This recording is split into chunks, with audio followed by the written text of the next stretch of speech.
آج کے خطبہ کا موضوع خلیفۃ اللہ، اللہ کا خلیفہ۔ اللہ رب العالمین نے قرآن کریم کی سورہ بقرہ کی آیت نمبر 30 میں ارشاد فرمایا،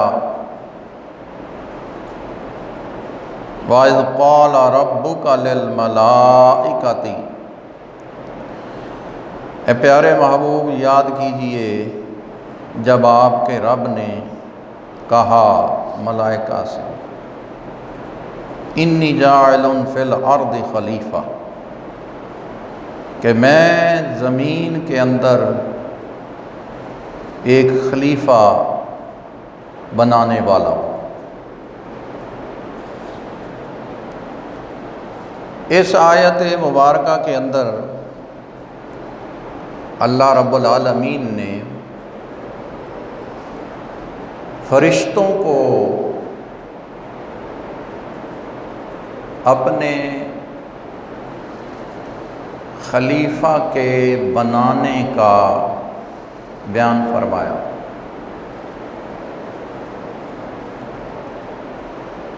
بنانے سے پہلے فرشتوں کو خبر دی۔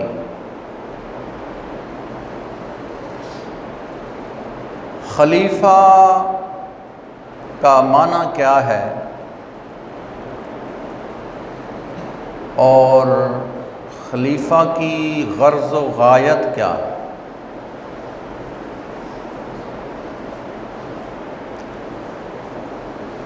اور فرشتوں کو اللہ رب العالمین نے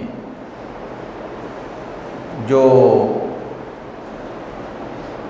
پیشگی خبر دی اور پھر فرشتوں نے اپنی رائے کا اظہار کیا۔ آج جو لفظ خلیفہ ہے اس کے حوالے سے عرض کرتا ہوں۔ خلیفہ بنا ہے خلف سے، خلافہ پیچھے، اور خلیفہ کا معنی ہوتا ہے نائب اور قائم مقام۔ نائب مقرر کرنا، قائم مقام مقرر کرنا،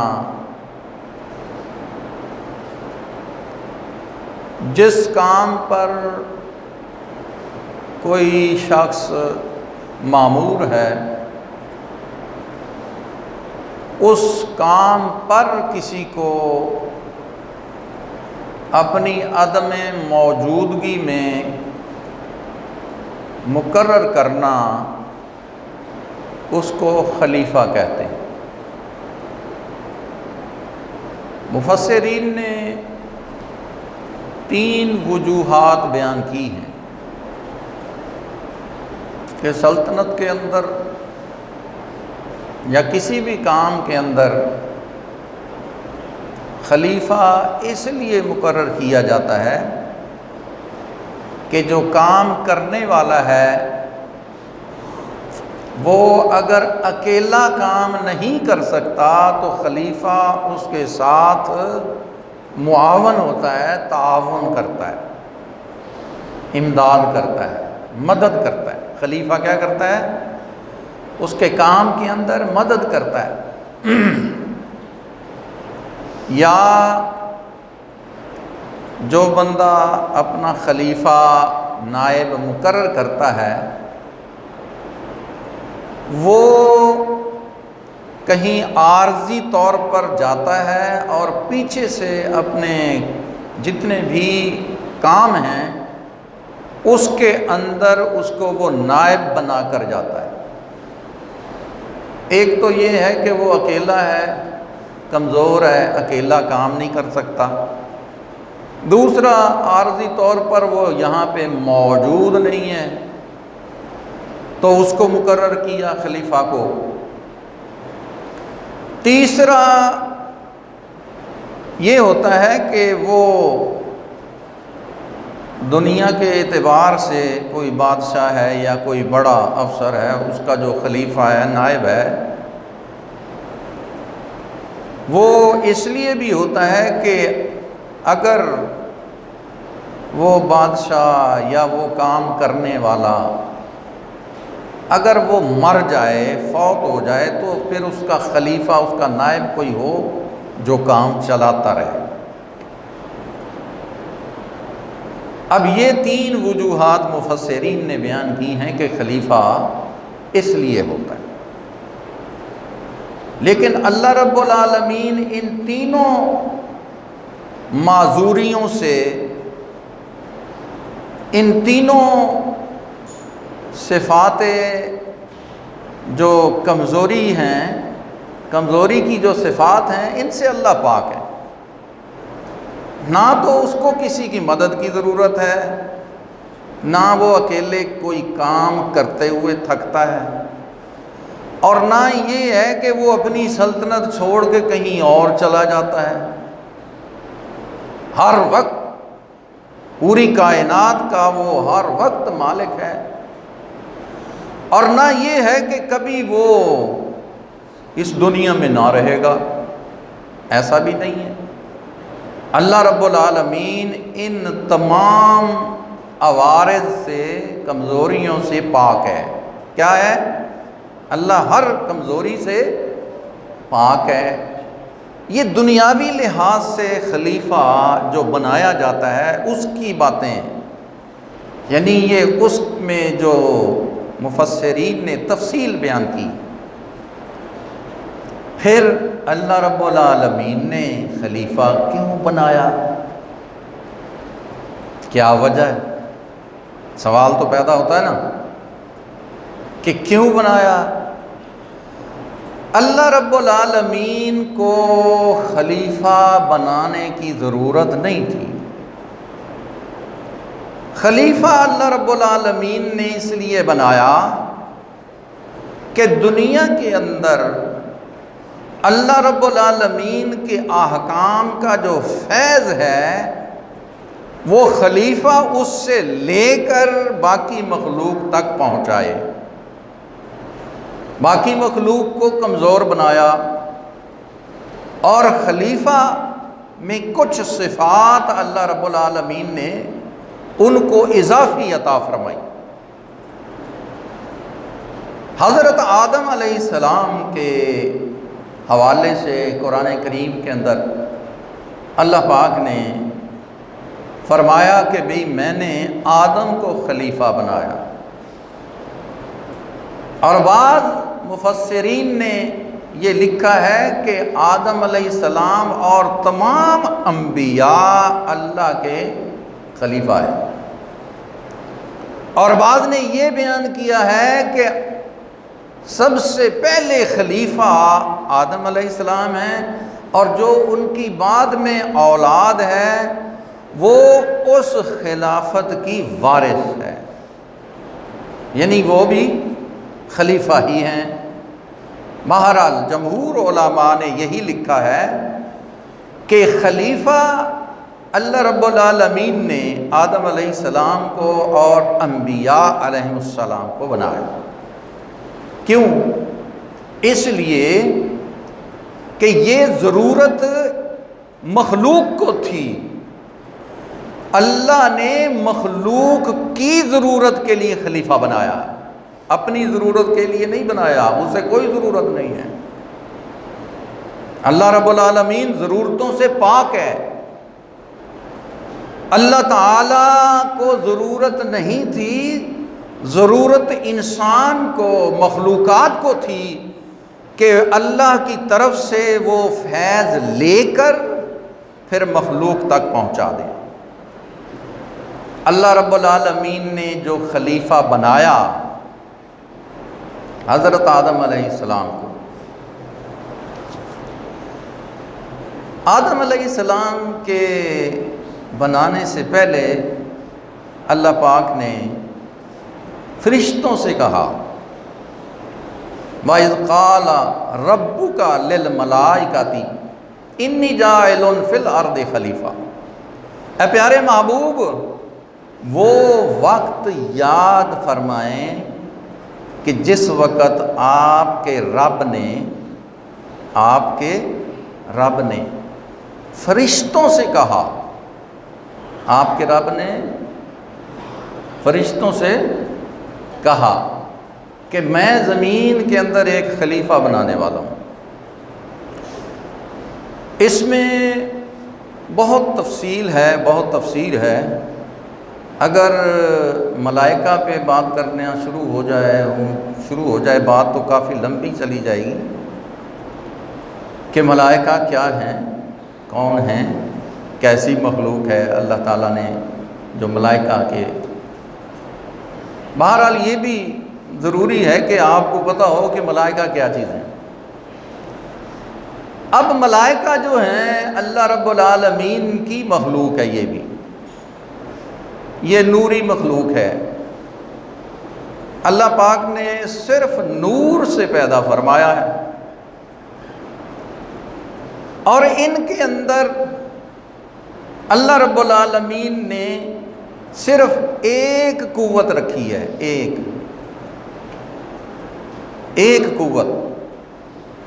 اور انسان کے اندر اللہ رب العالمین نے جس کو خلیفہ بنایا اس کے اندر 3 قوتیں رکھی ہیں، 3۔ کوئی نہ کوئی فضیلت تو ہے نا۔ فرشتوں کو کیوں نہیں بنایا؟ حالانکہ فرشتوں نے اظہار رائے کیا ہے، اعتراض نہیں کیا۔ بعض لوگ کہتے ہیں جی اعتراض کر دیا، نہ اعتراض نہیں کر سکتے۔ اور اللہ رب العالمین نے کوئی مشورہ نہیں مانگا تھا، نہ اللہ پاک نے صرف اظہار فرمایا اپنے ارادے کا کہ میں اپنا خلیفہ بنانے لگا ہوں زمین کے اندر۔ اب فرشتے جو تھے انہوں نے انسان سے پہلے جو جنات ایک مخلوق اللہ رب العالمین نے بنائی تھی،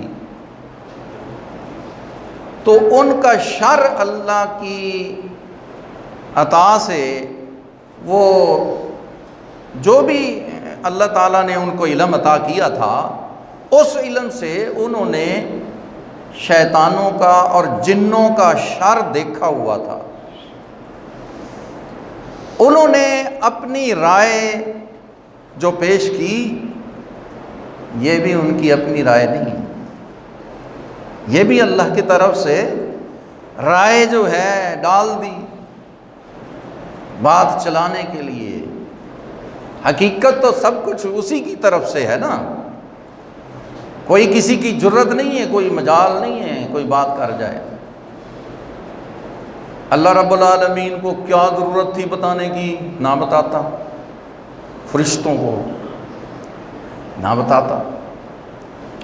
یہ ایک ایسی بات، اس سے علماء نے فقہا نے ایک نتیجہ اخذ کیا ہے کہ جس طرح اللہ رب العالمین نے فرشتوں کے سامنے اظہار کیا کسی کام کا، خلیفہ بنانے کا فرشتوں کے سامنے، تو اسی طرح مثلاً باپ بیٹے کے سامنے کسی کام کا اظہار کرتا ہے تو بیٹا آگے سے کوئی رائے، اپنی کوئی رائے بتاتا ہے کہ میری رائے ایسے، آپ کی مرضی، یعنی یہ میری رائے، آپ جو کام کرنے لگے ہیں اس کے متعلق۔ فرشتوں نے بھی خلیفہ کے متعلق ہی رائے دی، کیونکہ اللہ نے یہی بتایا کہ بھی میں ایک خلیفہ بنانے والا ہوں۔ وہ ایک بات جو آپ کو میں بتانا چاہتا تھا، فرشتوں میں اور انسانوں میں جو 3 قوتیں ہیں وہ سن لیں۔ فرشتوں کے اندر صرف اللہ رب العالمین نے ایک قوت رکھی ہے، اس کو قوت عقلیہ کہتے ہیں۔ کیا کہتے ہیں؟ قوت عقلیہ، یہ انسانوں کو بھی دی ہے، اور یہ صرف ایک قوت فرشتوں کے پاس ہے، اور جو دوسری دو اضافی قوتیں ہیں وہ صرف انسانوں کو عطا کی ہیں، فرشتوں کو نہیں دی، ان میں نہیں ہے۔ وہ دو کون سی صفات ہیں؟ نمبر 2، ایک تو ہوگی عقلیہ سب سے پہلے، اور دوسری ہے شہوانیہ، شہوت۔ اور جب یہ قوت یہ مذموم نہیں ہے، محمود قوت ہے، مذموم یعنی بری، بری نہیں ہے، محمود یعنی اچھی قوت ہے۔ یہ قوت شہوانیہ بھی اللہ رب العالمین نے پیدا کی ہے، اور یہ اچھی قوت ہے۔ یہ اچھی قوت اس وقت ہوتی ہے جب اعتدال پر رہے، اور اس کو عفت کہتے ہیں، عزت کہتے ہیں۔ قوت شہوانیہ کو عفت کہتے ہیں، عزت کہتے ہیں، اور یہ قوت اللہ تعالیٰ نے فرشتوں کو نہیں عطا کی۔ سمجھ آ گئی بات؟ کتنی ہو گئی؟ یہ یاد کرنی ہے، آپ نے بات یاد کرنی، ذہن میں رکھیں۔ یہ انسان کو جو اللہ نے تین قوتیں دی ہیں، ان میں سے کتنی ہو گئی؟ ایک تو ہے عقلیہ، وہ فرشتوں کو بھی دی ہے، دوسری شہوانیہ، اگر اعتدال پر رہے تو عفت کہتے ہیں، عزت کہتے ہیں اس کو، اور تیسری قوت غضبیہ۔ اور جب قوت غضبیہ غصہ، جب وہ قوت اعتدال پر ہوتی ہے تو اس کو شجاعت کہتے ہیں، بہادری کہتے ہیں، اور یہ قوت مذموم نہیں ہے، محمود ہے، بری قوت نہیں ہے۔ غضبیہ قوت بھی اچھی قوت ہے۔ اس لیے اللہ رب العالمین نے فرشتوں پر انسان کو فضیلت بخشی ہے کہ اگر انسان غضبیہ اور شہوانیہ کو اعتدال پر رکھتا ہے تو پھر فرشتوں سے افضل ہے،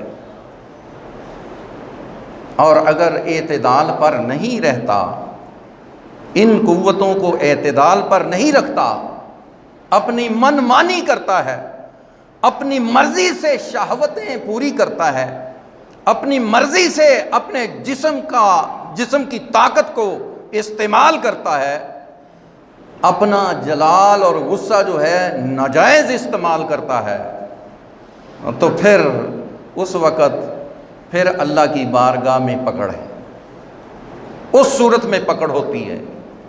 اگر اعتدال پر ہو تو پھر اللہ رب العالمین کی رضا ہوتی ہے، اللہ ان چیزوں پر راضی ہوتا ہے، خوش ہو کر اللہ تعالیٰ انعامات عطا کرتا ہے، عزتوں میں اضافہ کر دیتا ہے۔ اور جب بندہ اعتدال پر نہ رکھے ان قوتوں کو تو پھر اللہ رب العالمین اس پر سزا دے گا، انہی چیزوں کی وجہ سے سزا ہوگی۔ یہ دو قوتیں جو ہیں، یہ دو قوتیں جو اضافی ملی ہیں، اور یہ اضافی قوتیں دے کر اللہ رب العالمین نے اختیار بھی عطا کر دیا۔ فرشتوں کو اختیار نہیں ہے، بالکل کوئی اختیار نہیں ہے کسی بھی کام کے اندر، جو اللہ نے حکم دے دیا وہی کرنا ہے، ویسے ہی کرنا ہے، ان کے پاس دوسرا آپشن نہیں ہے۔ انسان کو اختیار کیوں دیا؟ اس لیے کہ انسان کو اللہ نے خلیفہ بنایا ہے، آدم علیہ السلام کو خلیفہ بنایا، اور آدم علیہ السلام کی تمام اولاد کو بھی اللہ تعالیٰ نے اپنا خلیفہ بنایا زمین کے اندر۔ اور اس وجہ سے یہ جو بعض لوگ کہتے ہیں نا کہ جی پھر حساب کتاب کس بات کا ہے، جو پہلے تقدیر میں سب کچھ لکھا ہوا ہے، یہ تقدیر میں سب کچھ اللہ رب العالمین کے علم میں موجود ہے، اور تقدیر کا مسئلہ تو ایسا ہے کہ اس پر منع کیا گیا ہے کہ اس کے اندر زیادہ باریکیوں میں نہ جائیں، ایمان رکھنا ہے بس۔ بعض ایسی چیزیں ہیں حقیقت تو یہی ہے، دو چیزیں علماء نے منع فرمائی ہیں۔ ایک اللہ کی ذات کہ اللہ سے پہلے کیا تھا، کس نے پیدا کیا، تو اس طرح کے سوال شیطان ذہن میں ڈالتا ہے، سوال نہیں کرنا۔ اللہ وحدہ لا شریک کب سے ہے، ہمیں کیا، اس پر ایمان رکھنا ہے کہ اللہ وحدہ لا شریک بس ہے اور لا محدود ہے۔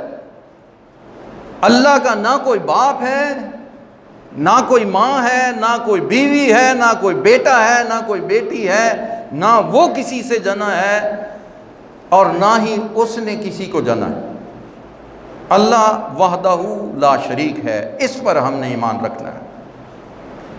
تو خلیفہ اللہ رب العالمین نے اس لیے انسان کو بنایا۔